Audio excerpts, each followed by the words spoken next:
ఈ బిజినెస్ ఏదైనా మీ ఊర్లో ప్రమోషన్ చేయాలంటే అది సుమన్ టీవీతోనే సాధ్యం. ఇప్పుడే సంప్రదించండి. మనీ ఎరవేసి మనిషి రక్తం తాగుతున్న బెట్టింగ్ యాపులు. Ban betting. ఐపీఎల్ మ్యాచ్లు ప్రారంభం అవుతూ ఉన్నాయి. ఈ ఐపీఎల్ మ్యాచ్లు ప్రారంభమైతే మొత్తం దేశవ్యాప్తంగా రాష్ట్ర వ్యాప్తంగా విద్యార్థులు, నిరుద్యోగులు, ప్రజలందరూ కూడా తిలకిస్తారు. అదే సందర్భంలో ఈ మ్యాచ్లను ఉపయోగించుకొని కార్పొరేట్ వర్గం పెద్ద ఎత్తున బెట్టింగ్ జరిపి ఆ బెట్టింగ్ ద్వారా పెద్ద ఎత్తున ఆదాయాలు మారే పరిస్థితి కనబడుతూ ఉంది.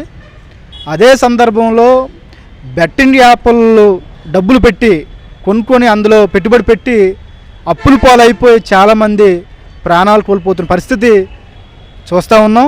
కాబట్టి బెట్టింగ్ యాప్లని ప్రభుత్వమే నిరోధించి యువతని, ప్రజల ప్రాణాలు కాపాడాల్సిన బాధ్యత ప్రభుత్వం పైన ఉంది. సెలబ్రిటీస్ ఎవరైతే ఉన్నారో సినీ హీరోలు కూడా ఈ ప్రమోషన్ చేస్తున్న దానిపైన కేసులు నమోదవుతూ ఉన్నాయి. అదే సందర్భంలో తెలంగాణలో ఈ బెట్టింగ్ యాప్లని రద్దు చేస్తూ ఎవరు కూడా దీని మీద ప్రచారం చేయొద్దని చెప్పేసి ఆ రాష్ట్ర ప్రభుత్వం నిర్ణయం తీసుకుంది. అదే పద్ధతిలో ఆంధ్రప్రదేశ్లో కూడా రాష్ట్ర ప్రభుత్వం కలవ చేసుకొని ఈ బెట్టింగ్ యాప్లని నిరోధించి యువత ప్రాణాలని, ప్రజల ప్రాణాలను కాపాడాల్సిన బాధ్యత ప్రభుత్వం పైన ఉంది. క్రీడా రంగం అనేది ఆహ్లాదానికి ఉపయోగపడే విధంగా ఉండాలి తప్ప దీని మీద డబ్బుల్ని పోగు చేసుకోవాలి, లేదా డబ్బుల కోసం ఎంత దూరమైన వెళ్ళాలని చెప్పేసి ఆలోచన ఖచ్చితంగా మనిషి వినాశనానికి దారితీస్తుంది. బెట్టింగులు పేరుతో బయట తల్లిదండ్రులకు తెలియకుండా పిల్లలు అప్పులు చేయడం, అవి తెలిసేసరికి అప్పులు వాళ్ళు డిమాండ్ చేసేసరికి ఆత్మహత్యలు చేసుకోవడం, ఇటువంటి సంఘటనలు మన రాష్ట్రంలో జరుగుతూ ఉన్నాయి. అలాగే ఒక పక్క బెట్టింగ్లు అయితే ఇంకొక పక్క డ్రగ్స్, గంజాయి, మత్తు పదార్థాలకు అలవాటు పడిపోయి చాలామంది యువత చెడుదారిన పడుతున్నారు. ఏదేమైనప్పటికైనా పేరెంట్స్కి కడుపు కోత అనేది మిగులుతుంది. మరి ఈ యొక్క రాష్ట్ర కేంద్ర ప్రభుత్వాలు ఇటు బెట్టింగులు కానీ, అటు మద్యం కానీ, మత్తు పదార్థాలు, డ్రగ్స్ కానీ, గంజాయి కానీ ఇటువంటిని నియంత్రించడంలో అసమర్థతగా వ్యవహరిస్తున్నాయని చెప్పేసి మేము ఐద్వాగా తెలియజేస్తూ ఉన్నాం. మీడియా ద్వారాగా ఈ యొక్క రాష్ట్ర కేంద్ర ప్రభుత్వాలు తక్షణమే చర్యలు తీసుకొని యువతని రక్షించవలసిన బాధ్యత ఈ యొక్క ప్రభుత్వాలది. విద్యావంతులై పిల్లలు ఎంతో అభివృద్ధి చెందుతారు. పిల్లలు మా భవిష్యత్తుకి పిల్లలే మాకు దిక్చూసి అనుకున్నటువంటి తల్లిదండ్రులకి ఈరోజు కడుపు కోత మిగులుతూ ఉన్నది. తక్షణమే రాష్ట్ర కేంద్ర ప్రభుత్వాలు ఏవైతే బెట్టింగ్లు కానీ, డ్రగ్స్ కానీ, గంజాయి కానీ ఇటువంటి మత్తు పదార్థాల నుంచి పిల్లల్ని బయటికి తీసుకురావాలంటే ఈ యొక్క రాష్ట్ర ప్రభుత్వం ఖచ్చితంగా చర్యలు తీసుకోవాలని చెప్పేసి మీడియా ద్వారాగా ఈ యొక్క రాష్ట్ర కేంద్ర ప్రభుత్వాలు డిమాండ్ చేస్తూ ఉన్నాం. ఈ ప్రమోషన్స్ ఇచ్చారని చెప్పి చాలామంది సెలబ్రిటీస్ని మరి అదుపులో తీసుకోవటం జరిగింది. వాళ్ళు విచారిస్తున్నారు. అంటే దీని అంతటికీ కారణం ఏంటంటే ఈ బెట్టింగ్ యాప్స్ కోసం సెలబ్రిటీస్ ఏదైతే ప్రమోషన్ ఇస్తున్నారో దాన్ని యువత నమ్మి వాళ్ళు కూడా ఆ యొక్క పెడత్రావులోకి వెళ్ళే పరిస్థితి ఏర్పడుతుంది. దీనికి ప్రతి ఒక్కరు కూడా జాగ్రత్త వహించవలసిన అవసరం ఉంది. యువత దీనిపైన ఆలోచించాలి. ఈ బెట్టింగ్ యాప్లన్నీ కూడా మోసపూరితమైనవి. మన డబ్బులని కొల్లగొట్టి మన జీవితాలని నాశనం చేసే పరిస్థితిలోనున్నాయి. కనుక ఇటువంటి యాప్స్ని మీరు నమ్మవద్దు, అట్లు వాడవద్దని చెప్పి కోరుతున్నాం. ఎందుకంటే ఈ ఆన్లైన్ టెక్నాలజీ వచ్చిన తర్వాత ఏంటంటే మోసాలు చాలా ఈజీగా మోసపోతున్నాం. ఈ బెట్టింగ్ యాప్ల్లోనేమో పెట్టుబడి పెట్టి దాంట్లో నష్టపోయేసరికి మళ్ళీ ఆన్లైన్లోనూ ఈ ఫైనాన్షియల్ ట్రాన్సాక్షన్స్ అంటే ఈ లోన్ యాప్స్లోకి వెళ్తున్నారు. ఈ లోన్ యాప్స్లో తీసుకొని ఈ యొక్క బెట్టింగ్ యాప్లకి, ఈ ఆన్లైన్ టెక్నాలజీకి, ఈ యొక్క లోన్ యాప్స్కి దూరంగా ఉండేటట్లు మనందరం కూడా జాగ్రత్త పడితే తప్పనిసరిగా మన పిల్లలకి భవిష్యత్తు ఉంటుందని నేను కోరుకుంటున్నాను. ఈ బెట్టింగ్ యాప్లు రావడం మరి ఇంచుమించు అది అఫీషియల్గానే వాళ్ళకి అనిపించడం వల్ల బెట్టింగ్ యాప్ల్లోని సరదా కొలిది జాయిన్ అయ్యి అది ఒక వ్యసనం కింద మారిపోయి ఎందరో మంది జీవితాలు అతాకుతలమైపోతున్నాయి. కనుక ఈ ప్రభుత్వం దీని మీద సరైన దృష్టి సారించి ఈ యాప్ల్ని నిషేధించాలని, మరి ఏ విధంగా అయితే మరి ఈ పేకాటకు సంబంధించిన యాప్లు గతంలోని ప్రభుత్వాలు నిషేధించాయో అదేవిధంగా ఈ బెట్టింగ్ యాప్ల మీద కూడా చాలా దీర్ఘంగా దృష్టి సారించాలని చెప్పి మేమందరం కోరుకుంటున్నాం.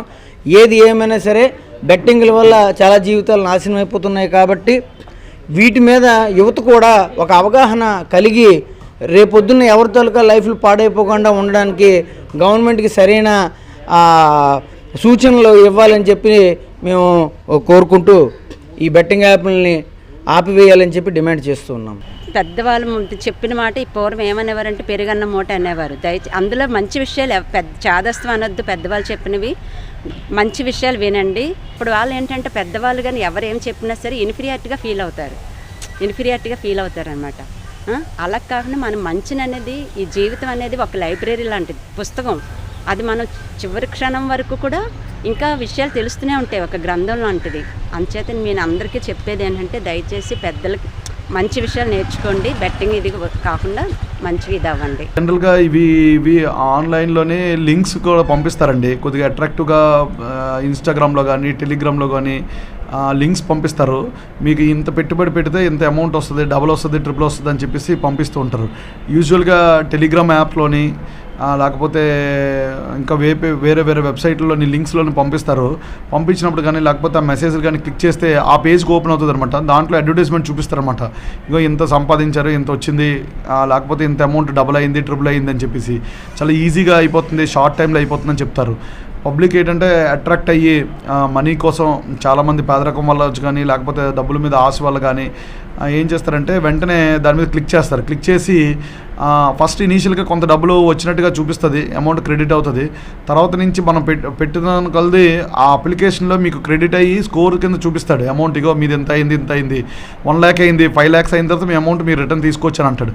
మళ్ళీ 50,000 ఇన్వెస్ట్ చేయండి, 5,000 ఇన్వెస్ట్ చేయండి, 10,000 ఇన్వెస్ట్ చేయండి అని అడుగుతాడు.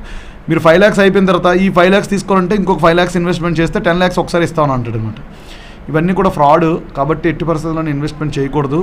ఇది ఇంతకు ముందు నుంచి ఉన్నది, కాకపోతే యూసేజ్ అనేది పెరగడం వల్ల పబ్లిక్ అందరికీ కూడా తెలుస్తుంది. సోషల్ మీడియా యూసేజ్ అనేది పెరగడం వల్ల తెలుస్తుంది. యాప్స్ కూడా పెరుగుతున్నాయి.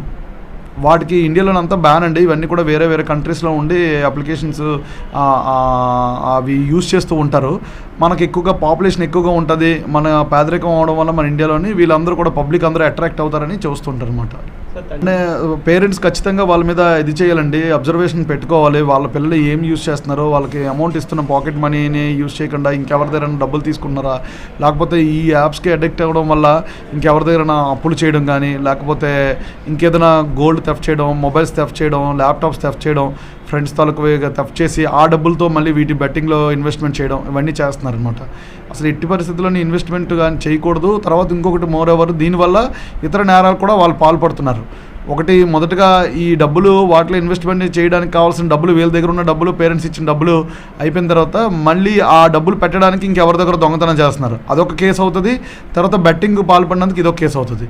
ఇది ఓవరాల్గా ఇలాగ రెండు కూడా వాళ్ళ మీద యాక్షన్ తీసుకోవడం జరుగుతుంది. పేరెంట్స్ ఖచ్చితంగా వాళ్ళ మొబైల్ ఏం యూజ్ చేస్తున్నారు, నైట్ టైం ప్రాపర్గా ఇంటికి రాకుండా ఫ్రెండ్స్ రూమ్లో ఉంటే ఏం చేస్తున్నారు, ఇంటి దగ్గర ఉన్నప్పుడు ఏం చేస్తున్నారు, వాళ్ళ మొబైల్ యూసేజ్ని ఎప్పటికప్పుడు చెక్ చేస్తూ ఉండాలి. వాళ్ళ తల్లిదండ్రులు కూడా వాళ్ళ పిల్లలకు చెప్తూ ఉండాలి, బాబు ఎట్టి పరిస్థితుల్లో వాటి జోలికి వెళ్ళొద్దని చెప్పాలి.